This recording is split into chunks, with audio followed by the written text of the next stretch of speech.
काल ठाकरे बंधूंची ही संयुक्त जाहीर सभा मुंबईच्या छत्रपती शिवाजी महाराज पार्क मैदानावर पार पडली आणि या सभेनंतर भाजपचे प्रवक्ते केशव उपाध्यांनी ठाकरे बंधूंवर निशाणा साधलाय। जिथं बाळासाहेब ठाकरेंच्या भरगच्च सभांचं वैभव पाहिलं तिथंच रिकाम्या मैदानाचा दुष्काळ नशिबी आलाय। व्हिडिओ पोस्ट करत केशव उपाध्यांनी या शब्दात निशाणा साधला। केशव उपाध्ये यांची एक्सपोस्ट नेमकी काय आपण पाहूया।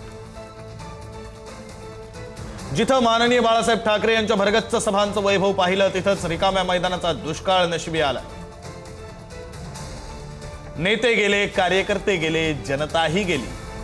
Hashtag Shivaji park, hashtag Mumbai, hashtag महापालिका आणि हॅशटॅग ठाकरे अशी एक्सपोस्ट केशव उपाध्ये भाजपचे प्रवक्ते यांनी केली आहे।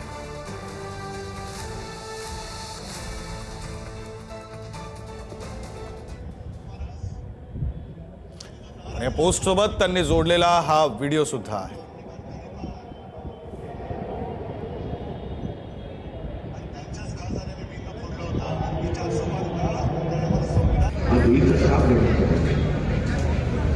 भारतीय जनता पक्ष मला कालच्या मुलाखतीत प्रश्न विचारला, तुम्ही वडिलांकडनं काय शिकला?